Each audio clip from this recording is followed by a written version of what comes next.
3D sculptural art pieces like these have taken the world by storm. And if you've ever considered giving it a try, but you're not sure where to start or what materials to get, then this video is for you. Well, first things first, my name is Baimi. I am a 3D artist.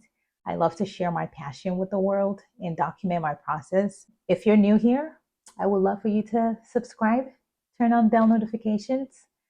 I promise you there is a lot more to come on this page, and you do want to be in the loop. You want to be aware, you want to know when I have new videos out. So just pause this video right now, hit that subscribe button, turn on bell notifications.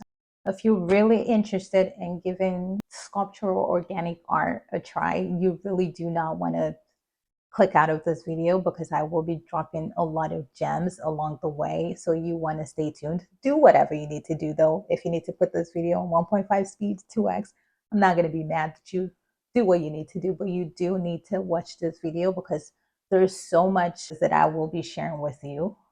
So make sure to stay tuned. There will be tips and tricks. There will be things that I have learned the hard way. And so I'm just saying, lots of gems. To get into today's video, I wanted to put together my favorite 3D art materials. I have dabbled, I've experimented a lot with different materials, and it could get really expensive when you're just experimenting. And to save you a lot of the stress and the struggle that I have been through, I thought it was best to put together my favorite tested and tried materials so that you can get started on your 3D organic sculptural art journey. Amazon is very accessible to most people, if not all. And so a lot of the materials that I will be sharing with you today can be shopped directly from Amazon. Without further ado, I'm just going to dive right in. If you see me looking over here, it's because I have my list to keep me streamlined and to just have this video going. All right. Well, I guess we're going to begin with safety. If you're going to get into 3D art, safety is important. There's a lot of sanding required in the process, and it's really important that you are not breathing in all of that dust. And so actually the very first thing I'm going to share with you today is an invaluable part of the process. You do need a respirator. You need a good breathing protection against dust particles, against chemicals. And it's really easy to use. I use it every time I have to sand my pieces, and that way I'm making sure that I am not causing health problems for myself. If you're going to do this, you need this, okay? You absolutely need this. It really doesn't get uncomfortable, which is my favorite part of it. I absolutely recommend that you get the 3M because it's great quality. You don't want to put on something that you then start to feel uncomfortable with because that then negates the process of you wanting to use it the next time. And it's, again, it's a non-negotiable part of this process. You do need a respirator. So make sure to get one. Moving on to the very next item, I'm sharing with you the plaster that I've used for a very long time. I really do love to use this brand. They do make really great quality products, especially when it comes to plaster. I will also be sharing a link to gypsum. I do not have one on hand right now, but from what I hear, it's really amazing. I will be giving it a try myself. So definitely stick around if you want to see what that process looks like. But I have heard so much about it from some of my favorite creators and artists. And so I can confidently recommend it to you. From what I hear, it might even be better than plaster, which I just shared. Now with this, keep in mind that this is just plaster of Paris in the tub. You do have to mix it with water and, add in whatever additives you prefer to put in your plaster mixture. But as far as they come, it does set pretty quickly. So you're going to have to experiment quite a bit with how you prefer to work with it. If you would like my process, I will be making videos about that later on. Again, another reason why you should subscribe if you haven't done that already. While we're speaking about this brand, I would also like to share their joint compound with you. Now, in my experience, I do not really like to use a lot of joint compound with my 3D plaster art just because joint compound shrinks quite a bit. It shrinks a lot more than plaster does. And so if you do add this to your mix, you want to make sure that you're using a higher plaster ratio so you are not experiencing cracks when it dries.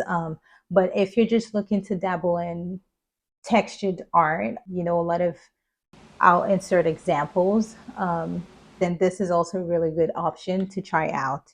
And the best thing about this is that it already comes pre-mixed, so it's more of a wet mixture. Just take a look. While the plaster that I shared a second ago is just dry powder, I can't open it because then I will be inhaling plaster powder, but I hope you get my drift. So the next thing I would like to share with you is a wire mesh. This is an absolute necessity if you're looking to give plaster art a try. It is how I mold and shape and come up with my form. It is a stainless steel wire mesh that is really malleable.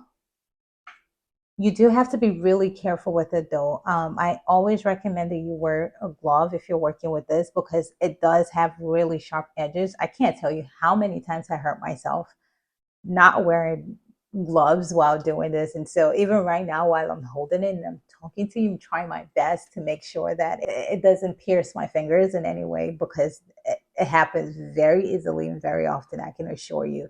But aside from that, this is a wonderful product to have in hand because it is so malleable and adaptable to whatever kind of project you want. So if you want something to be more sculptural, if you're trying to build volume, you can easily achieve that with this. I'm actually running out if you can't tell. And so I will be buying much more of this. It is just an absolute must have. All right, continuing on the subject of plaster. Plaster bandages are a very important material to have. This is usually how you cover up your base frame. Once I have my form with a wire mesh, it is the next step. You can't just slap on plaster on the wire mesh. You need a layer first, and that's where plaster bandages come in. Now this is what it looks like. They're like little gauze-like material, which you can then dip in water. And I promise you, it's like magic. Once you dip this in water, it immediately melts in a way that allows you to work with it and cover up your wire mesh and then build upon with layers and layers of plaster. And so this for me is just, it's an absolute must have. I run through this like crazy. If you can't tell by how empty this looks, I love this brand especially because their plaster bandages are a lot wider than most. And so I'm able to cover a lot of surface really quickly. And that's why I recommend this. You can always get any other plaster bandages that you find available, but this brand I absolutely do recommend, especially if you're looking to do a lot of big art pieces and you just, it helps if the plaster bandage is wide. And just for reference, this is how wide I'm talking. Yeah, so this I find really helpful. It is a lifesaver. With 3D art, there's so many materials that you can dabble in. You don't have to use plaster. It doesn't need to be gypsum. If you're more fascinated by clay art, then this DAS clay should be your go-to. If you want to absolutely try air dry clay, this is it. Like, just, this is it. Just get it. You will not regret giving this a try. It honestly works like a charm. It's so easy to mold and sculpt with, and it dries without a lot of shrinkage or cracks. It's very easy to sand and to get a smooth surface and finish with it. I can't say enough good things about this product. If you don't believe me, do you see how much more I have? And this is not all. Okay, I have so much of this product. That's how good it is. It is tried and tested. If you're ever looking to work with air dry clay, don't even check anyone else. Just go directly to DAS. They are widely known for a reason. Okay, so moving on, obviously canvas is an important part of the artistic process. And while you can get your canvas from so many different locations, Amazon is also a great stop. And I especially love these brand. It will be linked in the description. Everything I am sharing with you today will be linked so that you can shop them directly. But I especially love this because these are gallery depth canvases. They're deep. I believe this is about a 1.5 inches deep. And so you're able to really work with it and put a lot of weight on it.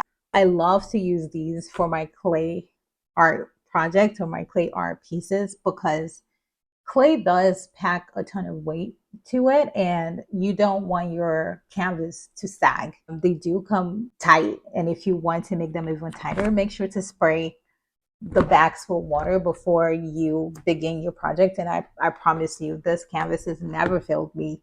Highly recommend. I already shared the best kind of air dry clay to use with 3D art, but you also need a rolling pin because you need to roll out that clay in order to be able to work with it. And not just any rolling pin. I find that, especially because I do a lot of bigger projects, a lot of bigger art pieces, that I find that I need really big rolling pins like this one. This is a French rolling pin. This is 22 inches and I think it was the biggest I could find on Amazon. And so highly recommend. I would also be leaving a link to a pretty stainless steel one that I found, which is 16 inches. So if you're not necessarily looking to have something this big, you can go a little smaller. But yes, a rolling pin is an absolute must if you're trying to work with clay because you do need to roll it out, flatten it out. And that's where this comes in. Okay, so I've shared a lot of the base materials that I work with. I've shared the canvas, I've shared clay, I've shared plaster bandages. But another really important part of the artistic or creative process is the surface that you work on. When you work with 3D art, it's really important to understand that it's not like your regular art piece. You're not going to always have flexibility with the way you're placing your canvas. And that is where this turntable comes in because this y'all, it looks like such a small thing, but it's so important because every time you work, you do need a surface where you can easily roll around from side to side from whatever angle you're working with without having to worry about disrupting the canvas or moving it around too much. Sometimes I also alternate with working on an easel, depending on if I need to get into an angle that's just not easy for me to get, laying it flat. But this is a non-negotiable for me. It's an absolute must-have. It is really affordable. I think this is one of the biggest ones I could find on Amazon as well. I believe this is about 11 or 10 inches. But yes, it's really affordable, but it is, like I said, a really important part of my workflow because when you're working from side to side and angle to angle, it's really important that you are able to move the canvas around without hurting your art. And I promise you, you need this. 3D sculptural art isn't the type where you can really work and have your canvas stationary. You need to be able to move it around because you're going to need to look at it from different angles because you have so many curves, you have a lot of movement on the piece. And so it's really important that whatever you're doing, you're able to look from all different angles and make sure that maybe some part of it isn't sanded enough and you just need to look, or maybe the paint isn't getting somewhere, or maybe you need to blend a piece, a part of it more. And that's where this really comes in. It's really important. I promise you, the ease of being able to just roll this around while I work, it's something that you can't put a price on. And it really helps that this is super affordable. On to the next thing though, easels. I have a really affordable one that I have. I love that it's adjustable. I believe it goes up to about 6 to 6 inches. It's also perfect for tabletop use. So you can collapse the legs very easily and use this as a tabletop easel if you need. I'm sharing this one because I had to return the first easel I ever really tried because I was working with clay art and it was collapsing under the weight of that clay. Now, don't get me wrong, this is not the most sturdy easel on the market. Easels are expensive, but if you're looking for something that's affordable and that works and that you can move around very easily, this is a very great option. You can easily, very easily adjust the height on this to whatever specification you want. And so, like, if I wanted to just work on a tabletop somewhere, I would be able to easily adjust the height. And if usually my preference is to have it out full height, and that's also great. And so, this is a great option, and I would say beginner friendly. All right, when it comes to my next Amazon favorite for 3D artists, brushes. And when I say brushes, the Amazon Basics brushes, they're amazing. They're wonderful. You get so many. Look at mine. I also just love the aesthetics of them. I mean, they're kind of pretty to look at. So much so that I have been hesitating to use them. I am still, for some reason, still using a lot of my old broken down brushes. But these Amazon Basics brushes, there's so many in a pack. I could barely hold them all to even show you. But yes, these are great. Highly recommend. Don't even think twice about it. Just buy it.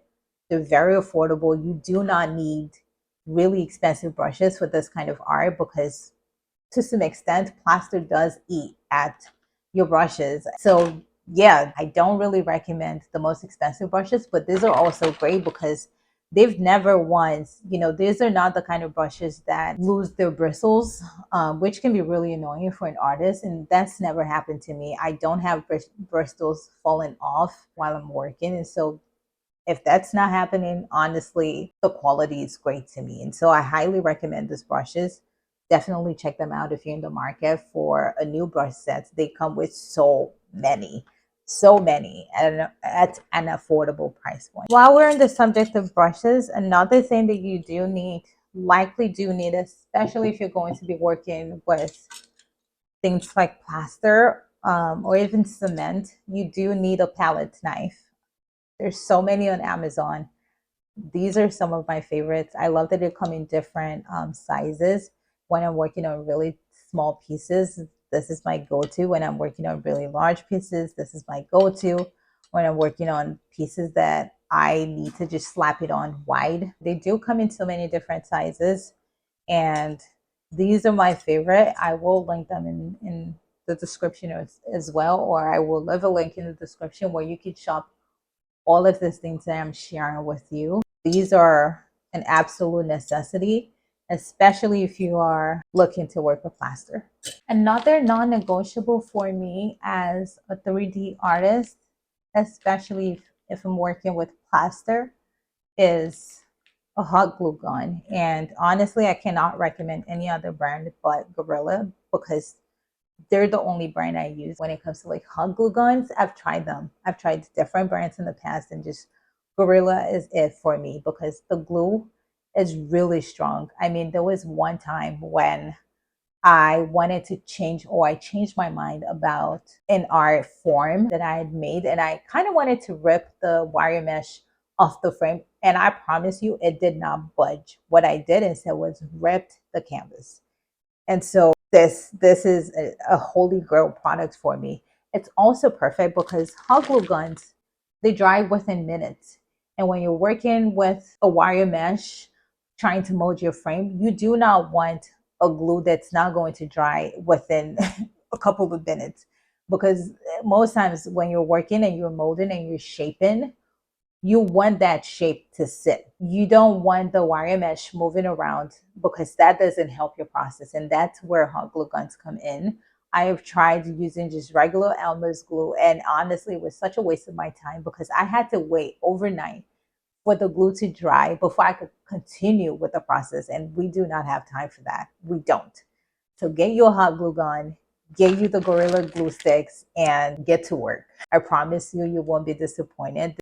You do not want to have to wait for your glue to dry while you're working, because when it comes to making your mold and your shapes, you're going to be working in sections. And when you're absolutely sure that you like the mold that you've made for a section, you want to glue it and move on without worrying about disrupting that shape. And so it's really important to have the kind of glue that does dry within minutes or within seconds even. And this is my holy grail, y'all. This is my holy grail. But while we're still speaking on the subject of glue, Elmer's glue is a huge part of my process, especially if you're mixing plaster. If you're mixing plaster from scratch with water, this is a holy grail.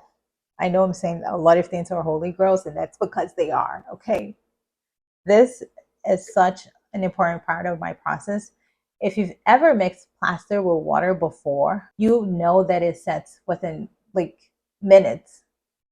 You can't just mix plaster and water and expect to work with it for hours. It doesn't work that way.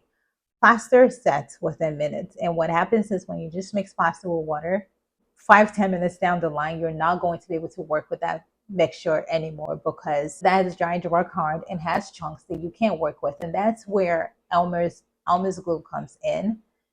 This is an important part of my plaster mixture because once I combine plaster with water, adding glue is one of it. I guess it acts as almost a bonding agent that allows your mixture to be more malleable and adaptable and prevents it, most importantly, prevents it from setting within minutes.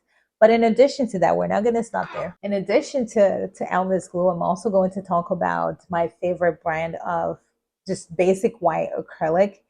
Over the years, I first discovered Montmartre, I think maybe 3 or 4 years ago, and it has been my go-to white acrylic paint since then. I mean, it's beautiful that it comes in a giant 2-liter jar like this, but I especially love this. It comes with this cover that allows you to seal it once you're done working and prevents your paint from drying out. And so I love the ease of the packaging. I love that it comes in the lotion pump style because it just makes it easy to work with this without getting too messy. You're immediately able to just, open it up, pump out as much as you need, and close it back. But while I am holding this together is because these two together are an important part of my plaster mixture.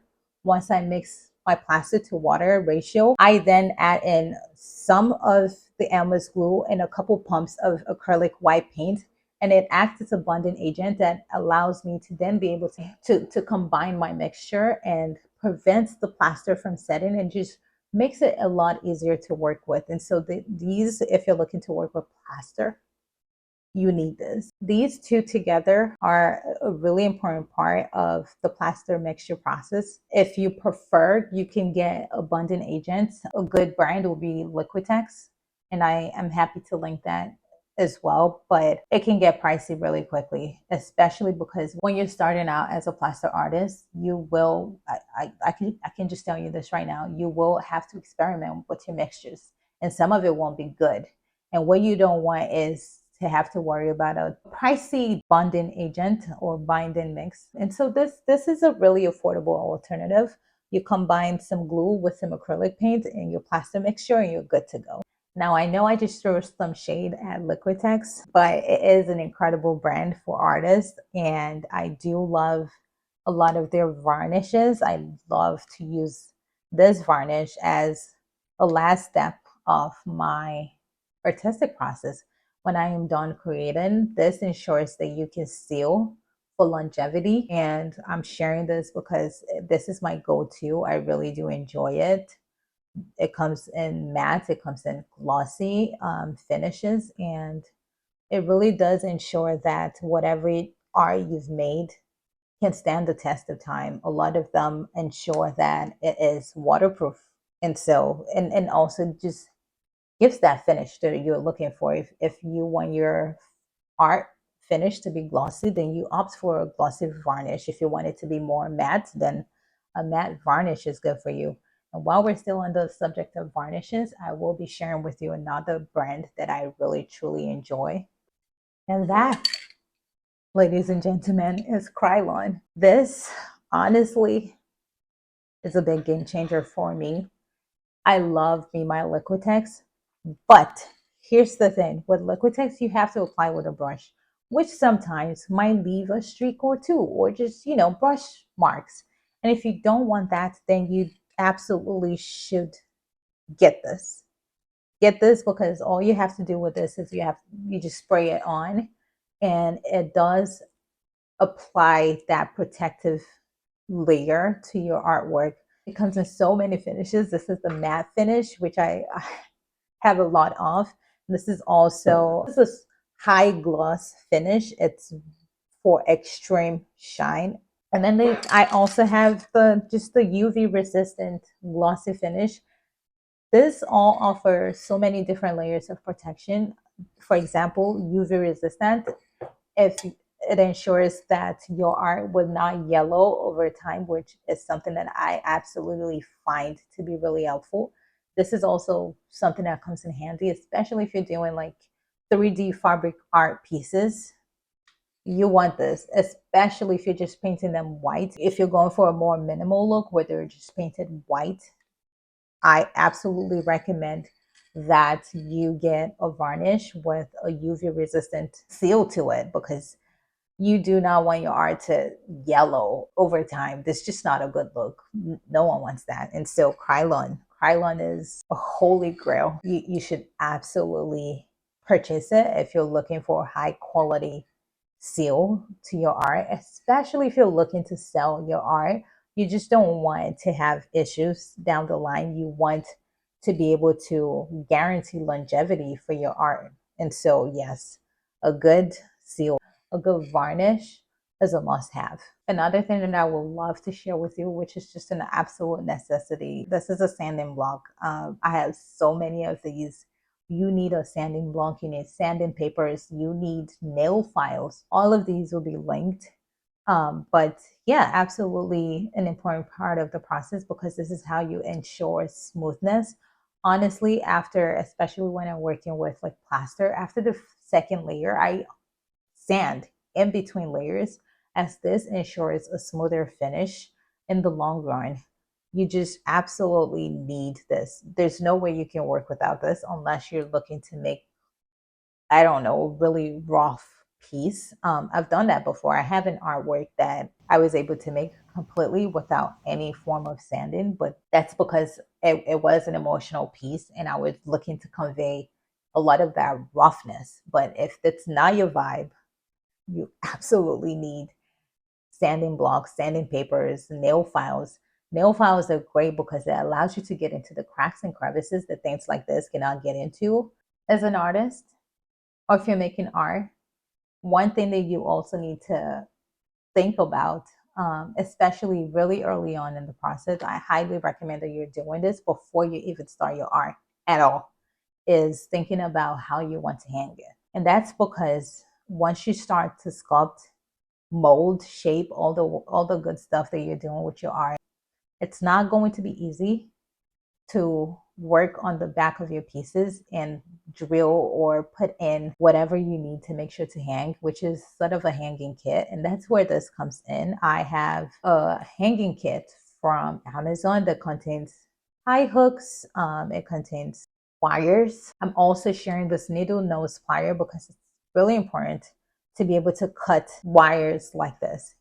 And so I highly recommend that before you even start your piece, I prefer the prep process for my canvas really does involve me turning to the back of my canvas and installing the eye hooks and the wire and just making sure that it's sturdy. And this is an absolute necessity. You do not want to finish making your art and then you're like, oh, how do I hang this up? This has actually happened in the past. I have cracked one of my pieces because I opted to do this afterwards. So again, not to say you can't do it afterwards.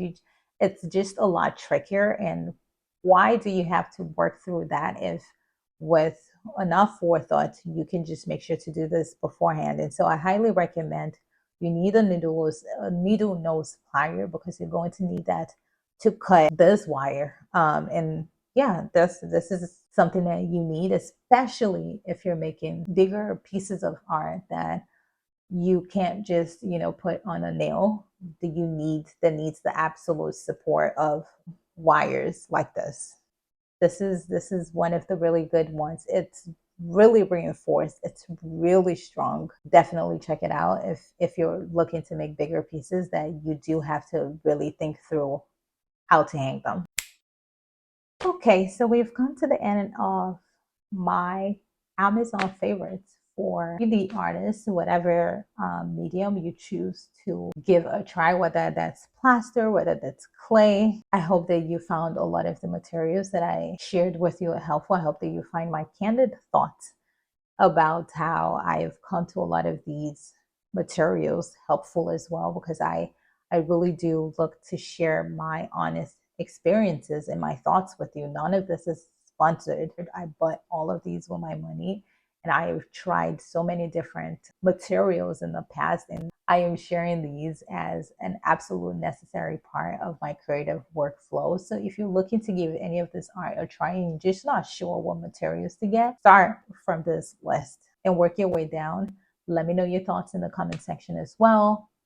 I will be looking to share more Amazon favorites. And so if you have more ideas or if you have more questions, for example, if you're thinking to sell your art and you would like what materials to get from Amazon in order to be able to display your art or shoot your art in perfect light, let me know. And I will be looking forward to sharing a lot of that with you as well. If you found this really helpful, again, I would love for you to subscribe if you haven't done so already. I mean, what are you waiting for? This is probably the third time I am reminding you to do this. Okay. I also encourage you to check out my last Amazon home favorites. If you do enjoy a lot of Amazon favorite videos, I have a lot of personal home favorites. If you're already going to Amazon, might as well, right? If you really like this video, make sure to be on the lookout for more.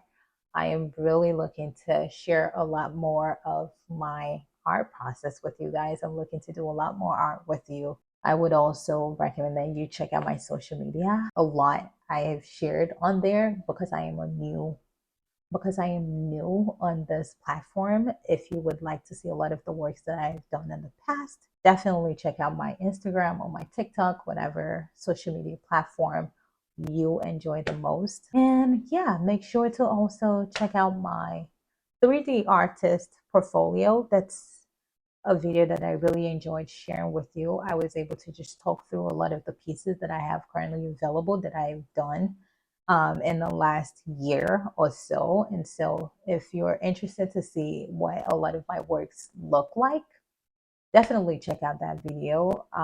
I talk through a lot of my art. I give you their names. I give you kind of, the thought process of what they're made out of. So if you're looking to get an idea or get a feel for what you can do with either clay, with plaster, again, definitely check out that video. And I really had a great time sharing this with you guys today. I hope you had a great time listening, and I will see you on the next video. Bye.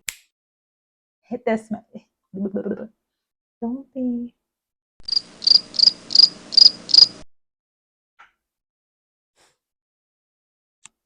I can hear my neighbor hearing me, and it is so cringy to me, but we're gonna keep going. You don't want to put on something that then you didn't, that can't say. I can't say. Mm, ah, ah, ah, ah. It's not very easy to be able to work on the bar.